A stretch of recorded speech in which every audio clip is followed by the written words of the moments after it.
Judechi, do you have confidence that this will not, affliction will not arise a second time where the Super Eagles will have to, protest or air their grievances concerning the disbursement of this money? I think what you asked is the more important question. It's not a matter of how much they get. It's a question of when they get this money. The last one, I think the last AFCON, they just got their rewards from the presidency just before this AFCON started. So we've seen these things over and over again. I'm not in the best position to say if this time would be any different. We can only hope that things are different, right? But what matters at the end of the day is that the team is doing what is needed to be done. And the competition is not even done yet. We've surpassed double figures. We've hit double figures. Who's going to say how much more they can score in this tournament and how much more money they would demand in terms of the goals scored from the NFF? So let's just hope this team does not get to the point where they score more than enough goals that the NFF cannot foot these bills. It will get to a point and they'll be like, no, this is not what we are. We go back to doing 1-0 to the final. Jidechi, we are still asking. I remember having a conversation with Favor that who is promising this? Is it the National Sport Commission or the Nigerian Football Federation? Remember, they say they do not have any money in their coffers. So who's going to bear this brunt? Well, we have a president that have interest in sports. We've seen how much he has given to the respective teams, from the basketball team to Nigerian football, male and female. I want to believe that, it's different. I mean, why the NFF also are planning for theirs, the NSC also is planning for theirs. Well, in all, we hope that we will not get a story at the end of the tournament. You know what happiness can do? Happiness can make you say, I'll give you the whole world. And when it happens, you begin to retract your statement saying, did I really mean it to give you the whole world? Are you sure I said this thing? Am I sure? What did I say? Do you have a video of it? Do you have an evidence? But looking at all these, Nigeria Super Eagles, they have been handed major financial incentive, as we did say. But right now, I know that it is the last 8. These are all the breakdown of the money promised. Now, quarterfinal, of course, $15,000 US is sure right now because they've made the quarterfinal. Hello. If you make semi-final win, quarterfinal is a promise for a quarterfinal win, and not them getting the ticket. Thank you so much. I beg your pardon. So if they make the semi-final win, it's going to be $17.5 US. We've got a trophy win for $20,000. This is away from what CAF we give them. Yes, this one is from the National Sports Commission. Yes. Okay, so, but well, I think the National Sports Commission are trying to play safe. This is not per individual now, it's for the team. Per individual as well. No, it's possible. I mean, we saw the playoffs. I mean, the playoffs also had... That's a bit sketchy. Favor, still very sketchy, because it's supposed to be like each person goes on with over 20. But don't forget that they also have bonuses. Naira. For instance, what they get per DM, what they get for appearance, they have all those ones. This one is just like, I'm going to motivate you further to get this ticket. I think and then, the NSC, the NFF, they keep setting themselves off for this dragging. They keep setting themselves up for dragging. Don't do too much. Remember, we could not understand what the Super Eagles were asking for. Was it that extra $30,000 US? Remember, Truce leading a particular protest. Or is it the 15,000 per win in the qualifiers? Apparently, for what we got, I mean, from the information we got, the NSC did, spoke to them about, ensuring that they would, promise them from their pocket, if you go to the next round, this is what you are going to get.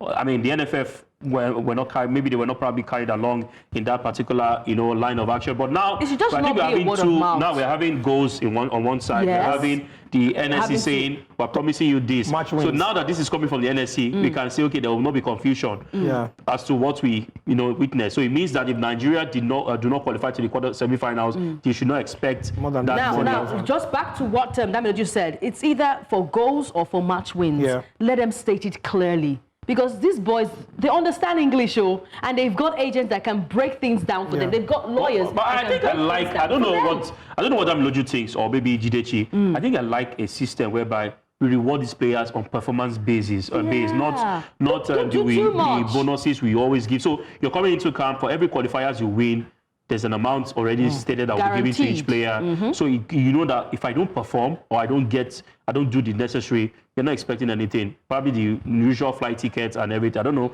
what Damiloju or maybe. So the interesting thing is that graphic that you just showed of the NSC, that's the National Sports Commission, it looks like it is more about the wins in these particular stages of the competition. So I expect that if we're able to get past... Regardless of the goals Yes. scored. So I think the goal situation is different, where we had 5,000 per goal for the group stage and 10,000 per goal in the knockout phase. This one, if you are able to beat Algeria, it means that you should be smiling home to about $15,000, which people will say I've visited Bureau de Change is about 24 million Naira right now. So enough incentive. Maybe we can be the first team to score Lucas Zidane when he's in post for Algeria. All right. Okay, Favor. Interesting. I mean, well, let's see if that will motivate Nigeria to get a win against Zinedine Zidane's sons, Algeria. But let's let you know that the quarterfinal lineup for the 2025 Africa Cup of Nations in Morocco is now complete, following the conclusion of round of 16 matches on Tuesday night. With 8 teams still in contention for the continental title. On your screens, we have Mali against Senegal, Cameroon against Morocco, Algeria against Nigeria, Egypt against Ivory Coast. You can want to call these fixtures a blockbuster fixture, but I'll let Jidechi also tell us which of these fixtures he's looking forward to amongst the quarterfinal pairings. Jidechi, quite a number of mouth-watering fixtures. Which of them are you looking forward to? Favor, I think that's the easiest question you just asked. I'm looking forward to everything, every single fixture. I was telling somebody, a friend of mine was trying to get my opinion on the Nigerian game, and I told him, I'm not sure. I will be very honest with you. This is the first AFCON. I think we've seen this everywhere by now, but this is the first AFCON that you're having all top-ranked nation and all top-ranked nation in the final 8. And the pots of the AFCON, the top 6 ranked team in the pot 1 of these AFCON draws are in the quarterfinals, plus the 2 other teams that were the top ranked teams in pot 2. So it's not just any other teams in pot 2, it's the top 2 ranked teams in pot 2 that are in this quarterfinal. So that's how tough, that's how star-studded this quarterfinal is. It's difficult for me to be able to call anyone as outright winners of either of these matches. And definitely, I will be watching all 4 games because I'm expectant of the fireworks the quarterfinals is about to present. And we all will be watching all 4 games too.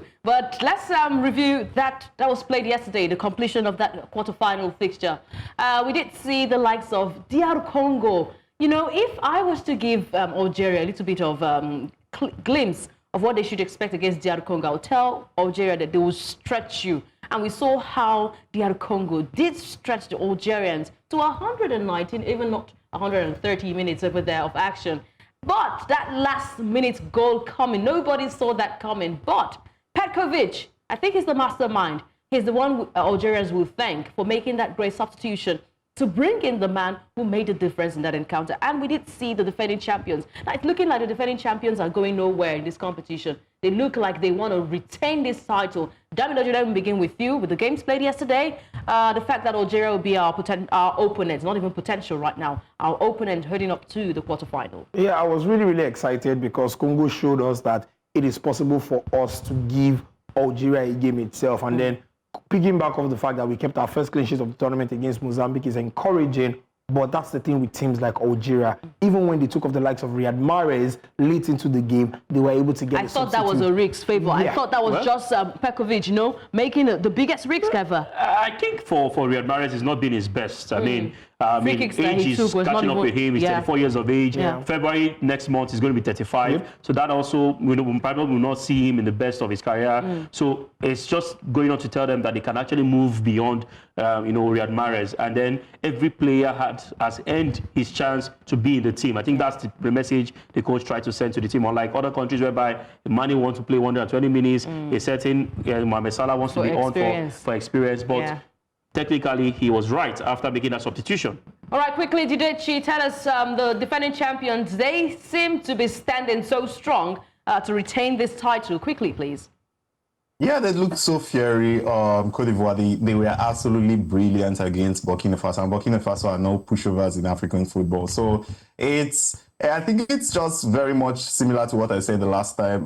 They look as solid as the remaining teams in this competition, and I do hope that it can go well for them, but not at our own detriment, of course. The last time we met them in the final, and I'm not hoping that we get a repeat of that if we get to meet them again. So, should we meet Côte d'Ivoire, I'm hoping that we get to be the ones that would smile to the bank this time around. We can only meet them in the final, so that would mean a repeat of the 2023 final, right? So, I mean, it would be a perfect end to this competition for Nigeria and for everyone that supports Nigeria, should we get to meet the heavyweights and the defending champions of this one. But yeah, they look in solid position to get through to the final. All right, Jidechi, thank you very much for joining on today's bridge version of In the Game. Thank you.